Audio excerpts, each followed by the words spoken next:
قدرمنو ډېرو محترمو مشرانو ملګرو سلامونه عزتونه احترامونه ډېر خوشحاله یم چې نن بیا موږ ټول د موسیقۍ د رنګونو په دې ماښام کې د پښتو په سازونو باندې سور شوي دې ماښام کې راغونډ شوي یو له ټولو نه اول خو زه د اورنګزېب ملګري مننه کوم چې د دې ننني پروګرام په راجوړولو کې ډېرې هلې ځلې کړي دي. ما ته پته ده چې د څو وختونه دې لګیا وو چې دغسې دا ټول ملګري دا ټول مینوال راجمع کړو او بلال راوغواړو هغه موږ ته خوږې خوږې سندرې وایي.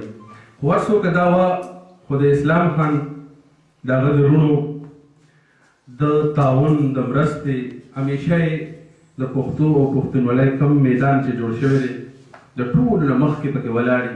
زه د هغه ډېره مننه کوم، د هغه د وروڼو ډېره مننه کوم او زمونږ داسې ډېر نر ملګری دی ډېر چې مونږ پرې ویاړ کوو، مونږ پرې فخر کوو ټول چې دا نننۍ غونډه هم د هغه د ناون او د مرستې نه بغیر ممکنه نه وه چې نن دا نننی ماښام مونږ راجوړ کړی شوی. د هغه هم مننه کوم. تاسو ټول ډېر د لرې لرې خلک راغلي یئ ملګري، د هغه یې مننه کوم.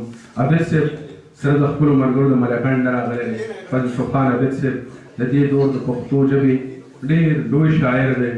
د پښتنو ټول ژوند د دې ستونزې د دې مسلې د دې وطن ښکلاګانې رڼاګانې د دې وطن تیرې هر څه یې سندره کړي دي، بلکې ساند یې تجربه کړې ده او پښتنو ته یې د خپل فن او د هنر په ذریعه باندې همیشه په پښتنو کې بیداري پیدا کړې ده.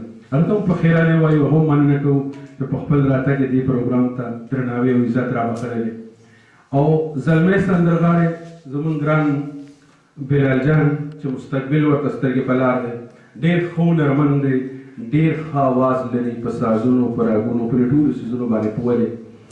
زما دا یقین دی چې په راتلونکي وخت کې به د الله د پښتو ژبې لپاره او د پښتو هنر لپاره یو ډېر لوی سندرغاړی جوړ کړي. زموږ دعاګانې به هم ورسره وي، زموږ مرسته به هم ورسره وي او موږ به یې زما خیال دی چې ثوابه یې ته په لومړي ځل باندې راغلی دی او داسې پروګرام کې ګډون کوي. زه یې مننه هم کوم چې راغی او ستاسو له ټولو بیا مننه کوم چې راغلئ او دومره په سړیتوب باندې انشاءالله دا پروګرام به تاسو له ډېر خوند درکړي. عابد صاحب ناست دی، نو د عابد صاحب یو شعر دی چې په هغې کې د ثوابه ذکر دی. عابد صاحب وایي چې په یو کې جام او په بل لاس کې تسبیح ونیوي، یو کې جام دی په بل لاس کې تسبیح ونیوي، مولا په دواړو جهانونو کې مرچې ونیوي. او چې پیکه پیکه چې شو د ټولې پښتونخوا رنګونه، پیکه پیکه چې شو د ټولې پښتونخوا رنګونه، موږ په ژړا کې ثوابه یې تر سترګې سرې ونیسلې. زمونږ ملګری دی افسر علي، د هغه هم ډېره مننه کوو. تېر وخت کې په هغه باندې ډېر غم او درد نه راتېر شوی دی او د رولو واده هم شوی دی، هغه ته مبارکي هم وایو، هغه هم په دې کې ګډون کوي، د هغه هم مننه کوو. نور ډېر داسې ملګري دي چې زه د چا نوم اخلم او چا پاتې شي نو هسې نه چې پې خاطر دروند کړي. خو ستاسو له ټولو ډېره مننه چې دلته کې راغلي د موسیقۍ د پروګرام مورې خوند یې واخلئ. نو بلال جان راشه او په خپل اواز باندې په رازونو په ساګونو باندې دا نننی ماښام زمونږ خوندور کړئ.